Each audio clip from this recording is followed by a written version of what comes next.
Before we begin, I invite you to subscribe so you won't miss the next story that might brighten your day.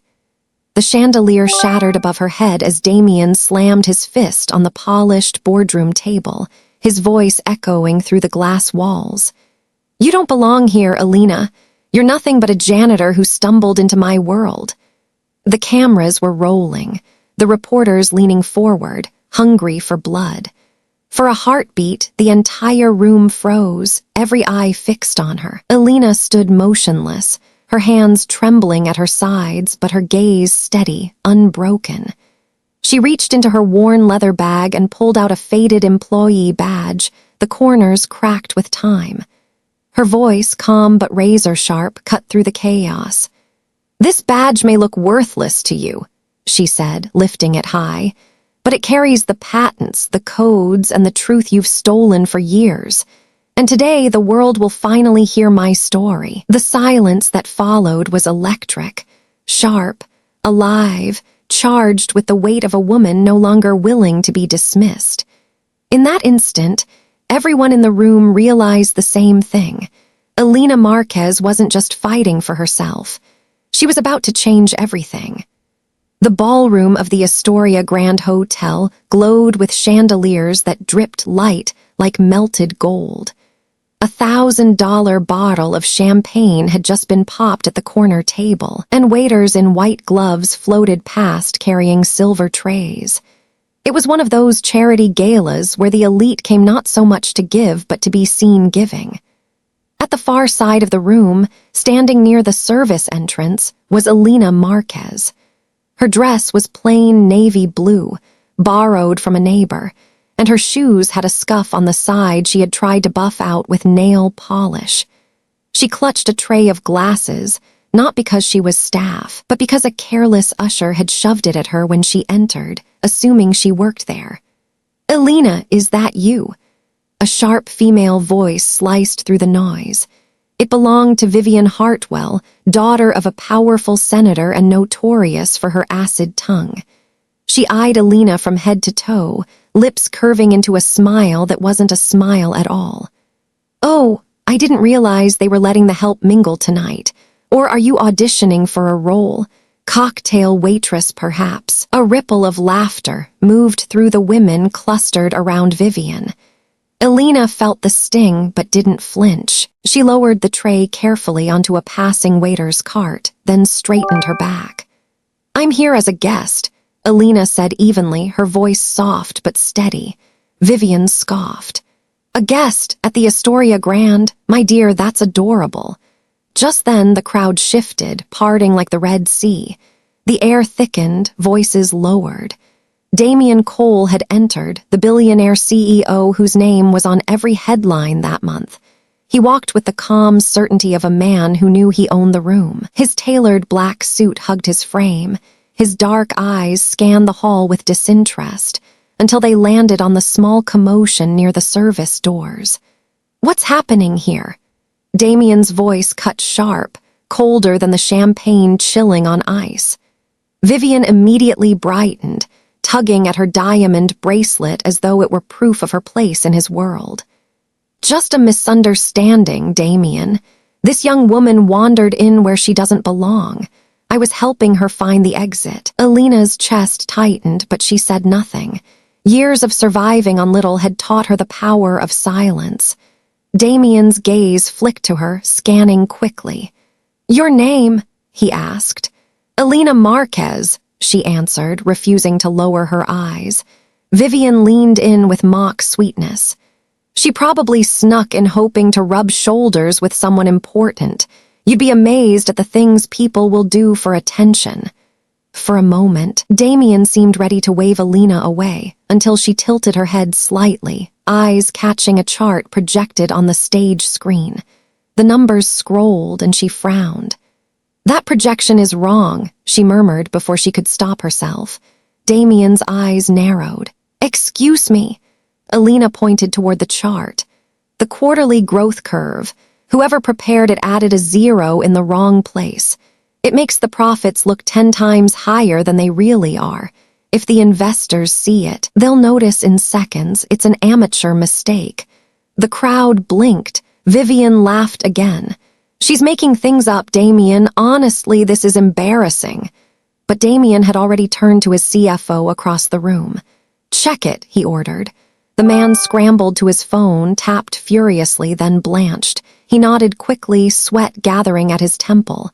Damien's expression didn't change, but his voice carried weight.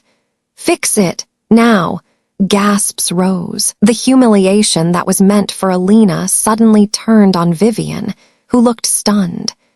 Damien's gaze returned to Alina. For the first time, there was something almost curious in his eyes. "You have a sharp eye for someone who doesn't belong here." Alina drew in a slow breath.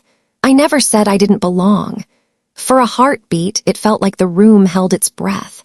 But Damien turned away, dismissing her with a flick of his hand, as though protecting the image of control mattered more than acknowledging her. "Enjoy the evening, and try not to interrupt again." Vivian smirked in triumph, though her cheeks were still flushed from being caught wrong. Alina forced herself to stay composed, excused herself quietly, and slipped out into the cool night air. Her hands trembled as she clutched her small purse. She hadn't meant to speak out, but the numbers had screamed at her. Old habits died hard. Inside her purse was a worn leather notebook, receipt #1, pages filled with codes, formulas, and diagrams she had once written when working late nights at a tech startup that no longer existed. A place she had built with sweat and sleepless hours before it collapsed, swallowed by corporate predators. Damien Cole's company had been one of them. She still had proof, she just never thought she'd use it. Alina's apartment was small, the wallpaper peeling, the radiator clanging whenever the heat came on. She found Mrs. Ramirez, her elderly neighbor, waiting with a pot of lentil soup. "You're back early, Mrs." Ramirez said, studying her face. "What happened?" "Nothing new," Alina whispered, setting down her purse. "Just people reminding me where I don't belong." The older woman's eyes softened. She touched Alina's hand. "Child, don't let them decide your worth. You have more inside you than all of them combined. I've seen the way you don't give up. Remember what your mother used to say. Your value is not measured by the table you sit at, but by the light you bring when you sit there."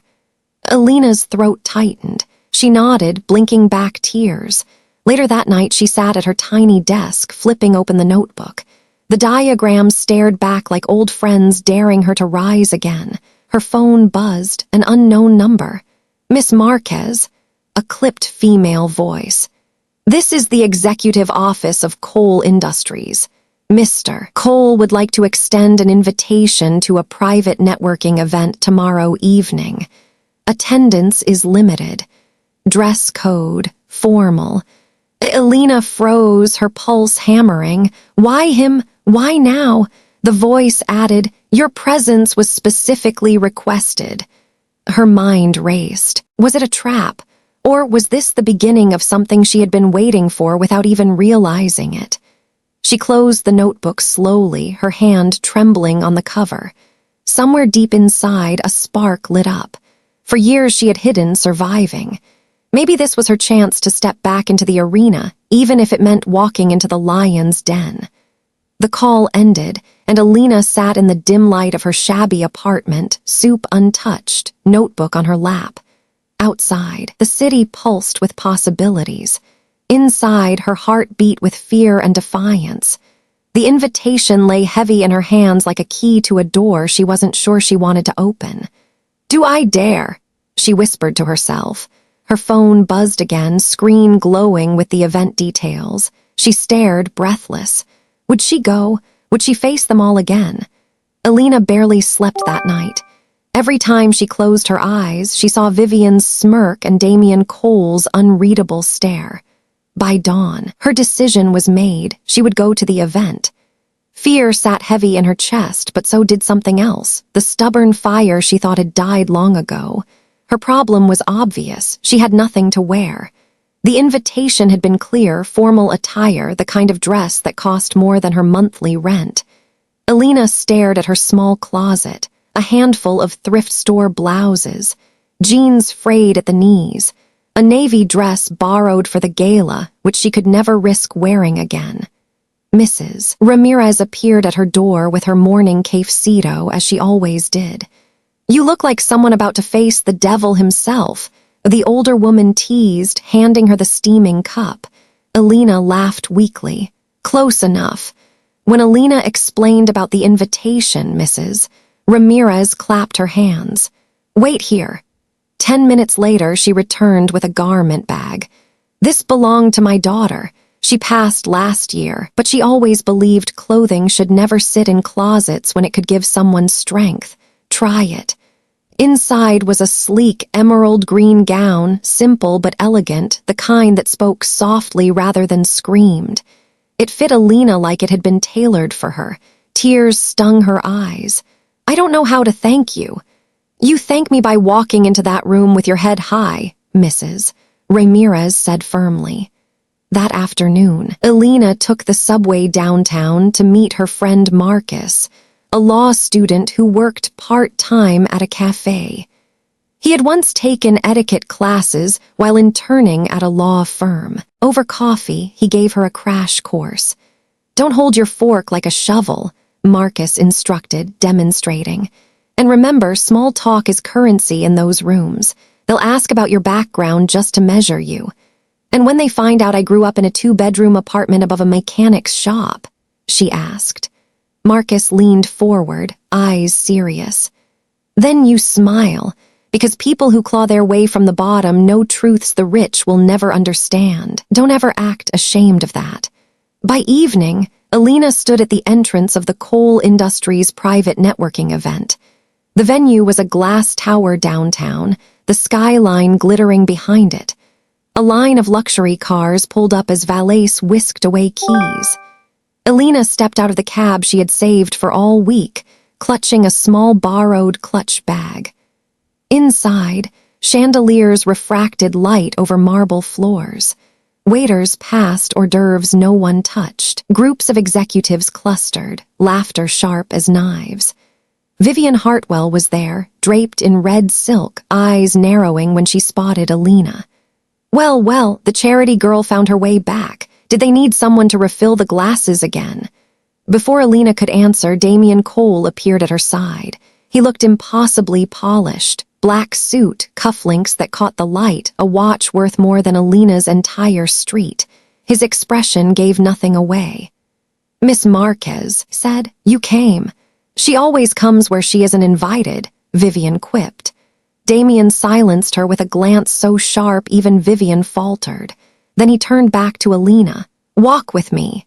He led her toward a presentation area where executives were discussing a new international launch. The screen flashed slides of projected supply chain logistics. Damian stopped, folded his arms, and faced Alina.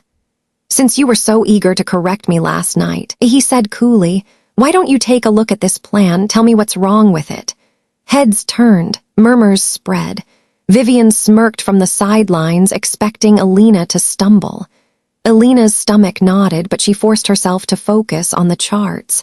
Containers, shipping ports, projected arrival times. Her eyes darted across the details, then stopped. "The delivery schedule assumes the port of Marseille will reopen next week," she said slowly, "but it's been closed indefinitely due to labor strikes. If you reroute through Genoa, you'll add 3 days to the timeline and triple the cost. Your numbers don't account for that." Silence fell. A senior logistics officer checked his tablet, paling. "She's right," he whispered. Damian's jaw tightened. For the first time, something flickered in his eyes, not irritation, not arrogance, but respect. Vivian broke the silence with a laugh too loud.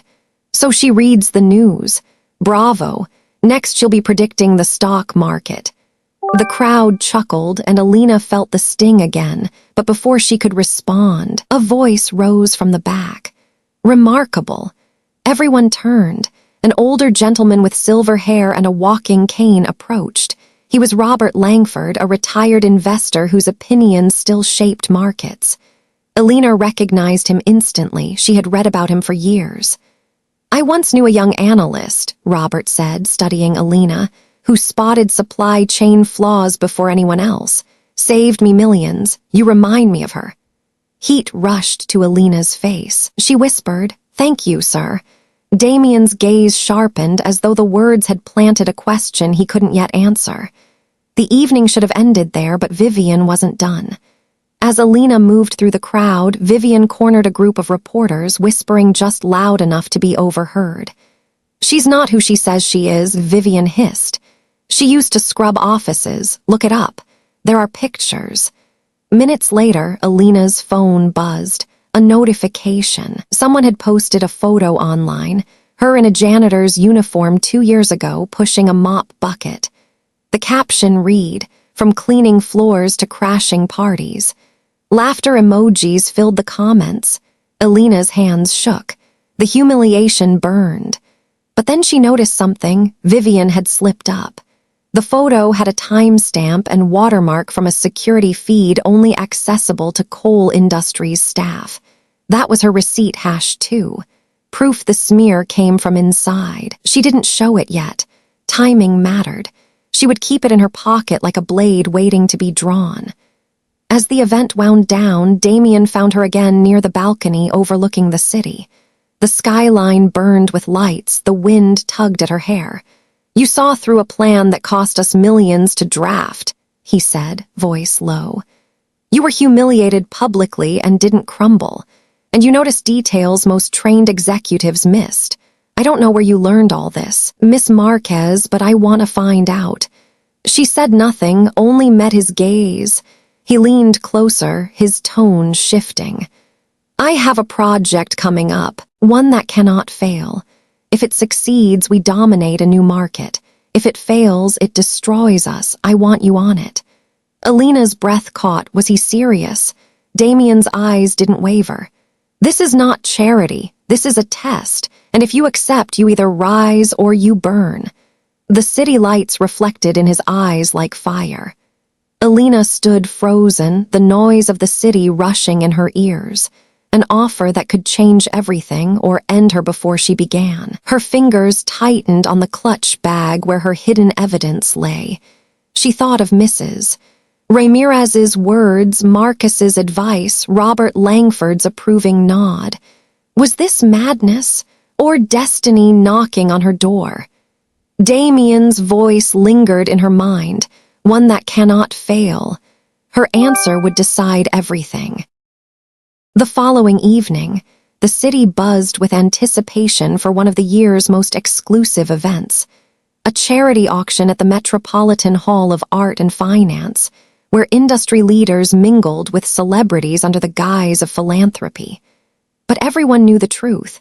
This was where reputations were made, alliances forged, and enemies quietly undone. Alina stood at the grand entrance, her heart pounding against the emerald gown that Mrs. Ramirez had so carefully pressed. The marble staircase gleamed beneath a rain of crystal chandeliers. Cameras flashed as black cars delivered guests whose names appeared in headlines and financial journals alike. She felt like an imposter in a borrowed dream. Marcus had insisted on escorting her. He squeezed her arm gently. "Remember what I told you. Eyes up, shoulders back. They don't have to know you didn't grow up eating with silver spoons." She tried to smile. "What if I trip on that carpet? Then you get up like you meant to fall." Confidence, Alina. It's not about avoiding mistakes. It's about owning the ones you make. Inside, the atmosphere pulsed with quiet competition. Tables draped in ivory linen lined the hall, each centerpiece a cascade of white roses. The air smelled faintly of expensive perfume and ambition. At the far end, Damien Cole commanded the stage, flanked by his board members. Vivian was there too, glittering in gold, her laughter sharp as broken glass. She spotted Alina almost immediately and whispered something to the man beside her, a tall, hawk-eyed executive Alina hadn't seen before. The way his lips twisted told her he was no friend. The program began with a series of pitches, corporations outlining their grand gestures of generosity. Promises to fund schools, to rebuild hospitals, to plant forests. But as slides flickered across the giant screen, Alina noticed the same flaw again and again. Pretty words, empty math. When Damien's team stepped forward to present coal industry's flagship project, an ambitious international relief program tied to their expansion, something shifted in the room. The proposal sounded bold. They planned to use their supply chain to deliver food and medicine to disaster zones. Applause scattered across the hall, but then the murmurs started. A potential investor raised his hand. "Mr. Cole, your numbers don't align. The cost of transport alone would eat your margins. You can't expect shareholders to back a plan that bleeds profit." Damien's CFO stepped in, stumbling through jargon, but the cracks widened. Another donor pressed harder. "How can you guarantee sustainability? Relief programs collapse when funding dries up." Damien's expression darkened. His board shifted uncomfortably. Even Vivian's smile faltered. Alina's pulse quickened. She saw it, the same mistake as before. They were looking at the plan as a one-way transaction, give and lose. But she saw a different path. Her mind raced. She could stay silent and slip away unnoticed, or she could risk everything. Marcus leaned close and whispered, "If you see something, say it. This is your moment." Her hands trembled as she rose from her seat. The hall stilled. Every eye swung toward her, some curious, others dismissive. "Excuse me," Alina said, her voice softer than she intended. She swallowed hard, forced steel into her tone. "The problem isn't the cost. The problem is the model." A ripple of surprise ran through the crowd. Damien's head snapped toward her, eyes narrowing. Alina stepped forward, speaking more clearly. "You're treating this as charity. Charity drains resources. But if you structure it as a community partnership model, it becomes sustainable. Local suppliers provide part of the goods, your company handles logistics, and governments subsidize through tax incentives. Everyone has skin in the game. Everyone wins." Gasps erupted. One of the professors on the panel leaned forward.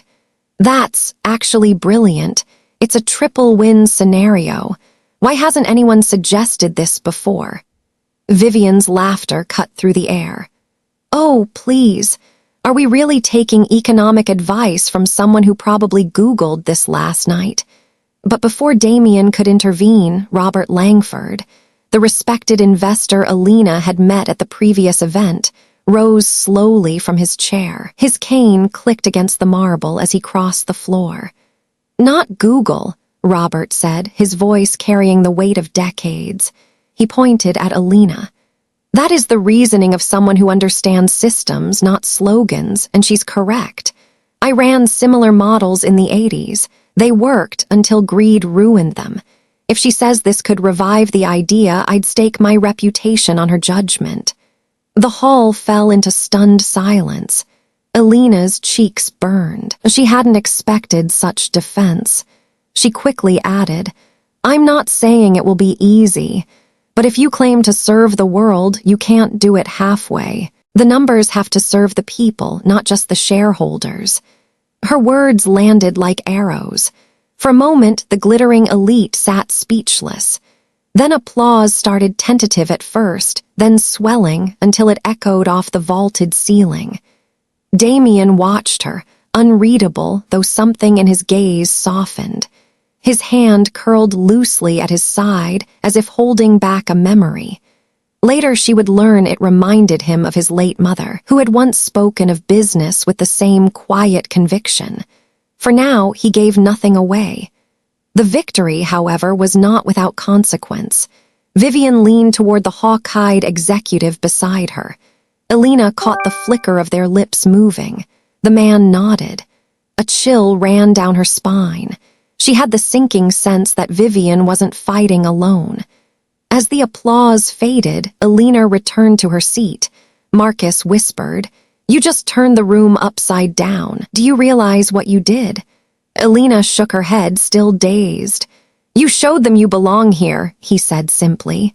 But the celebration was short-lived. As the lights dimmed for the next presentation, Alina's phone buzzed. A message flashed across the screen. Confidential, internal memo leaked, coal industries cover-up. Going public tonight. Her blood ran cold. Someone inside was pulling strings, and whatever was about to hit the press could ignite a scandal that destroyed everything. She looked up, and for just a second she swore Damien was watching her as though he already knew. Alina clutched her phone, the words burning into her mind. A leak, a cover-up, and it was going public within hours. Had she just stepped into the spotlight, only to be dragged down with the very empire she had challenged?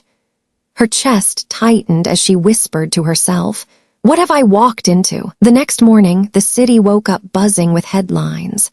Screens across Manhattan flashed breaking news. Coal industries under fire, internal leak reveals cover-up.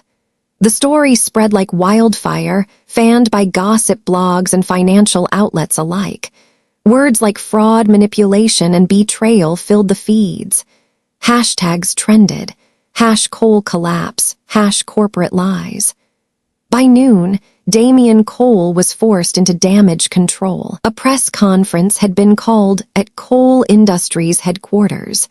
Its glass facade now surrounded by flashing cameras and reporters crammed shoulder to shoulder. Alina stood near the back, her emerald dress replaced by a modest blazer borrowed from Marcus's girlfriend. She didn't belong here, at least not officially. But Marcus had whispered as they slipped in, "The world needs to see you when the storm hits." The stage lights flared. Damien strode to the podium, jaw tense, eyes shadowed from a sleepless night. His board members flanked him, including the hawk-eyed executive Alina had noticed whispering with Vivian. "Coal Industries categorically denies any wrongdoing," Damien began, voice steady but clipped. "We remain committed to transparency and integrity." A reporter interrupted. "Mr. Cole, who authored the misleading relief program proposal, was it intentional fraud?"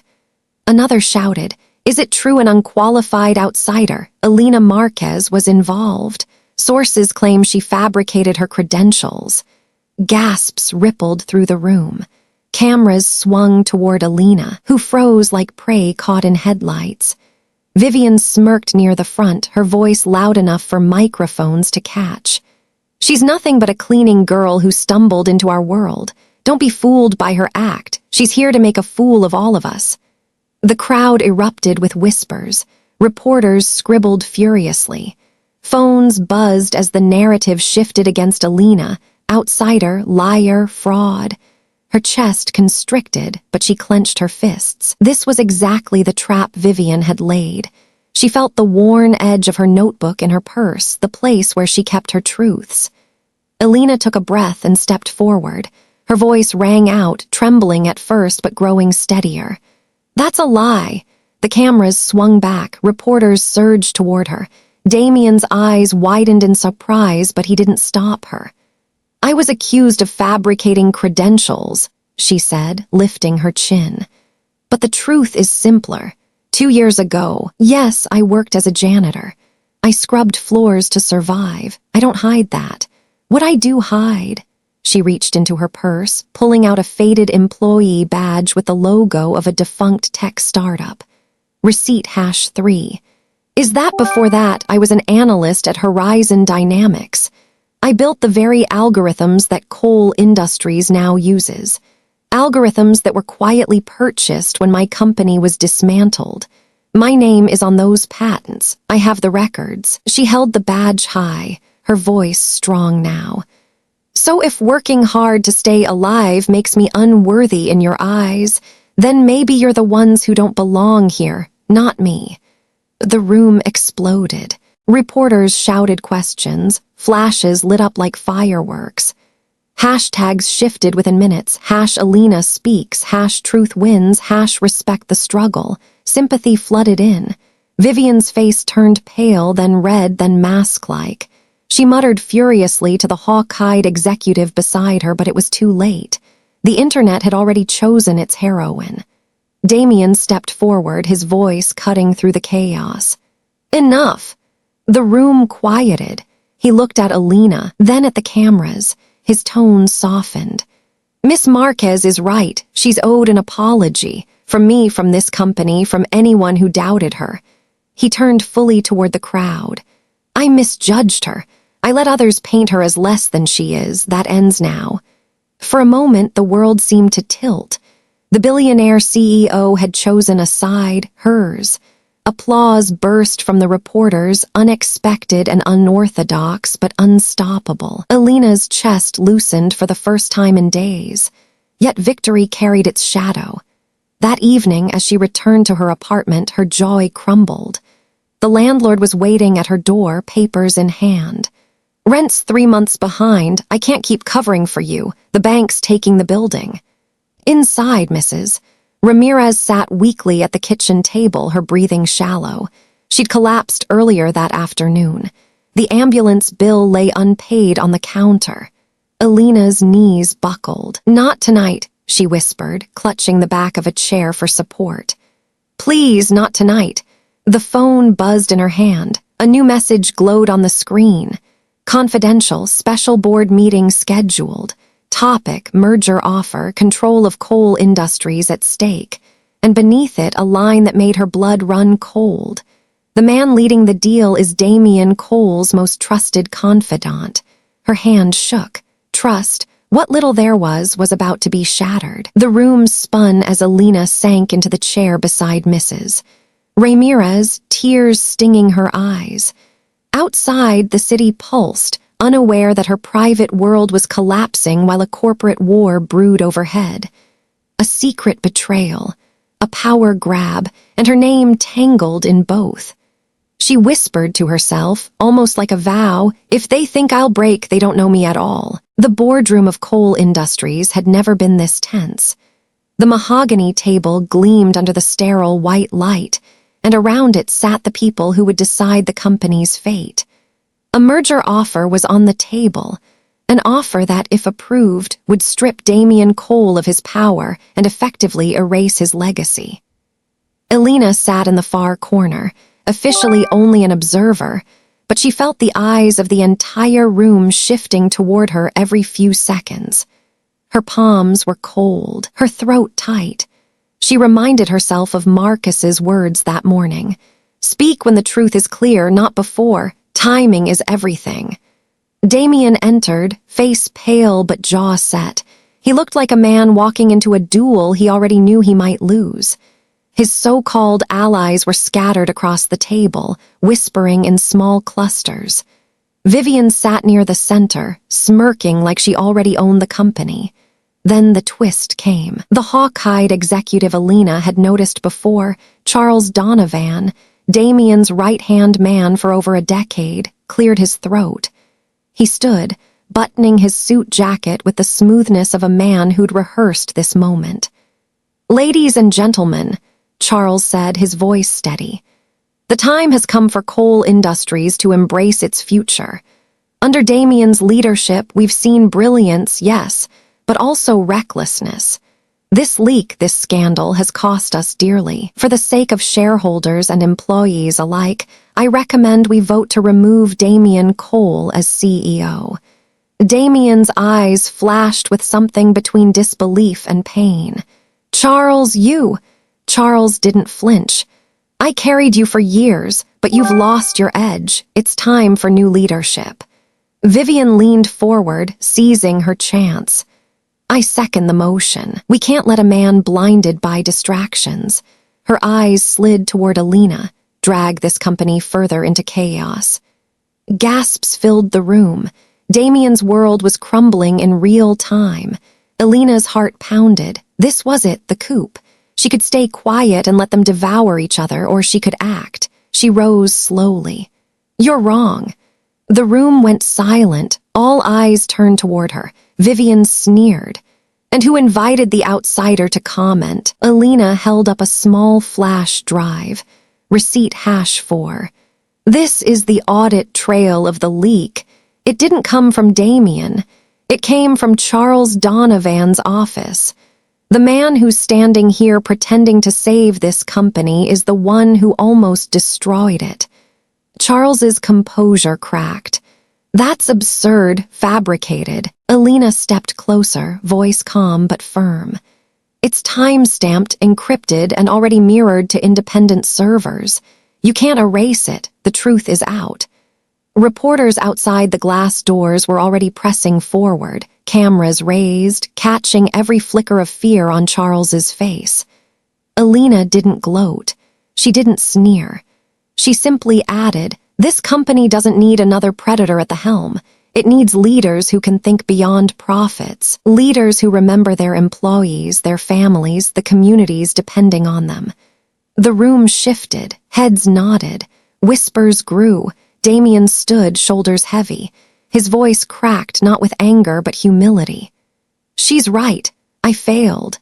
I let my pride blind me, and I let the wrong people into my circle. To my employees, to our partners, to the public, I apologize. And I promise this, if you keep me on as CEO, I'll rebuild not with arrogance, but with accountability." He turned toward Alina, eyes steady. "And with her guidance, if she'll allow it."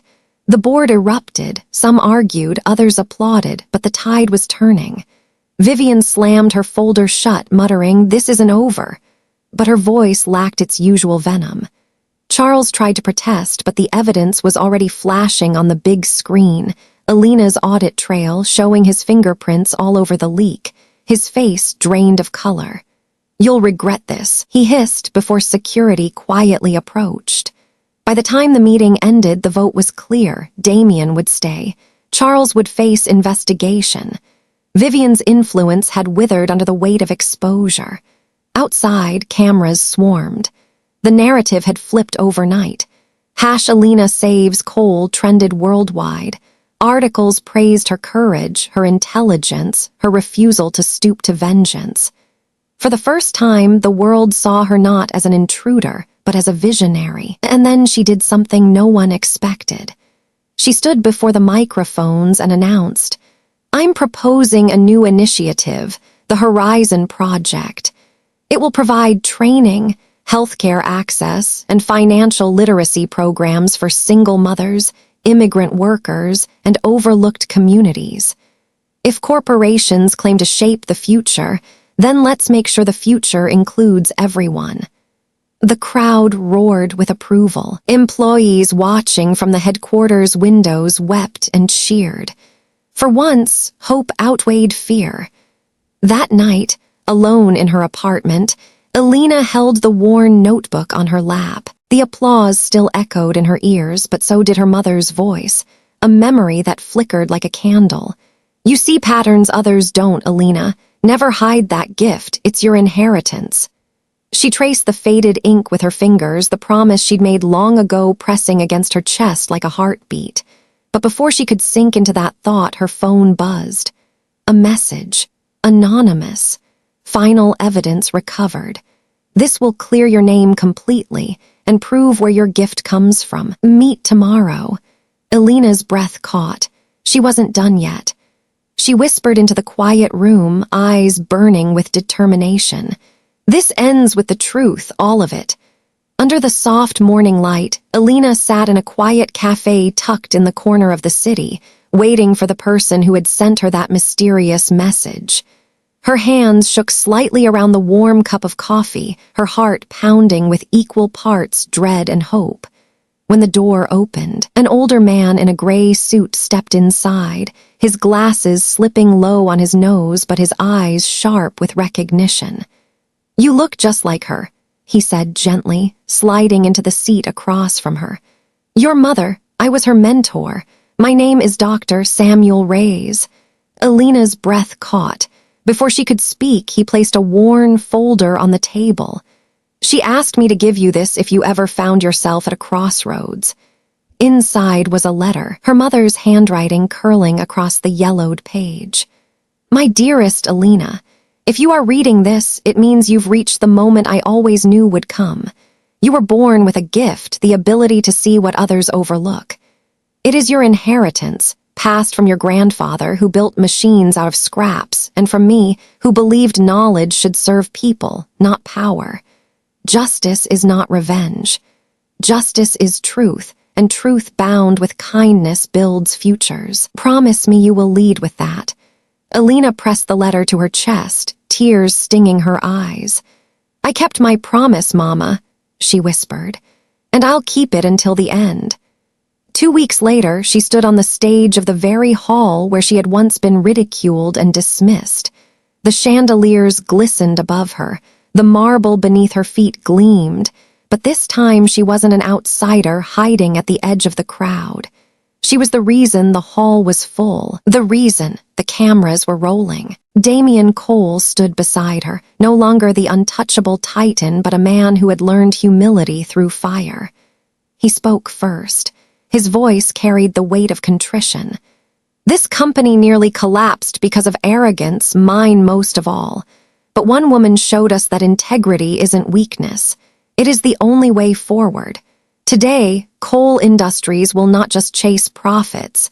We will rebuild with humanity." He turned to Alina, his expression earnest. "And we will do it together, through her vision, the Horizon Project." When Alina stepped forward, silence blanketed the hall. She didn't need to clear her throat or steady herself this time. Her voice was clear, unflinching. "I once stood in this room and was told I didn't belong. But I'm here now to say that worth is not measured in wealth, titles, or bloodlines. Every mother raising her child alone, every worker laboring unseen, every immigrant told to stay silent, they all deserve to be part of the future we build." Applause rose like a wave, swelling until the walls themselves seemed to vibrate. In the crowd, Vivian sat pale, her arrogance drained. Charles Donovan was absent, already facing criminal charges. Justice had caught them not by cruelty, but by truth. That night, Alina stood on the balcony overlooking the city lights. Damian joined her, hands in his pockets, quieter than she'd ever seen him. "You could have destroyed me," he admitted, "but instead you gave me a chance to make things right. Why?" She looked out at the endless skyline, her mother's words echoing in her heart. "Because revenge is short-lived. Justice with kindness outlives us all. I'm not here to break people, Damian. I'm here to build." For a long moment, neither spoke. Then Damian nodded, his voice low. "Then let me build beside you, not as your savior, not as your shadow, but as your ally." Months passed, and the Horizon Project spread like wildfire. Training centers opened in neighborhoods corporations had long abandoned. Women gained childcare support, workers received education, families found stability. Alina became not just a symbol of survival, but a beacon of rebirth. Damian rebuilt his image, not with money or power, but with responsibility, and the world took notice. One evening, Alina returned to the same restaurant where her story had begun, the place where she had once been humiliated, left to sit alone. But now, she wasn't waiting in shame. She was surrounded by women from the project, workers, mothers, students, their voices filling the air with laughter. Cameras captured her not as a forgotten outsider, but as a leader whose presence commanded respect. Damian raised his glass from across the table. "To justice," he said. Alina lifted hers, smiling softly. "To freedom and to kindness that lasts longer than cruelty." The room applauded, not out of obligation, but out of recognition. Later, when she stepped outside, the city lights glittered like constellations. She thought of her mother, of the letter folded safely in her pocket, and whispered into the night, "You were right, Mama. Justice isn't revenge. Justice is building, and this is only the beginning." Her words carried into the dark, becoming an anthem for anyone who had ever been silenced, belittled, or overlooked. And in that moment, Alina Marquez's story transformed from one woman's survival into a legacy of dignity, hope, and a future built on truth and kindness. And before we close this story, allow me to speak from the heart. I've lived long enough to know that life will test you in ways you never expect. Sometimes, the people you trust most will turn their backs, And the world will try to convince you that your worth is measured only by what you own or the title you carry. But the truth is simpler and stronger. Dignity, kindness, and perseverance are the real currency of life. I've learned that justice doesn't always mean destroying someone who wronged you. True justice is standing tall, reclaiming your freedom, and building something so meaningful that no one can deny your value. The scars life leaves on us, they are not marks of shame. They are proof we survived, proof we kept moving when giving up might have been easier. So I'll ask you this. What would you do if the world told you that you weren't enough? Would you shrink, or would you rise and show them the strength they never believed you had? Share your thoughts below. I'd love to hear your perspective. And if you found this story meaningful, if it stirred something in you, and you want to help us spread these values of resilience and justice, please subscribe to our channel so you won't miss the next inspiring story. Together, we can build a community rich with potential, courage, and a spirit of justice that lasts far beyond a single story.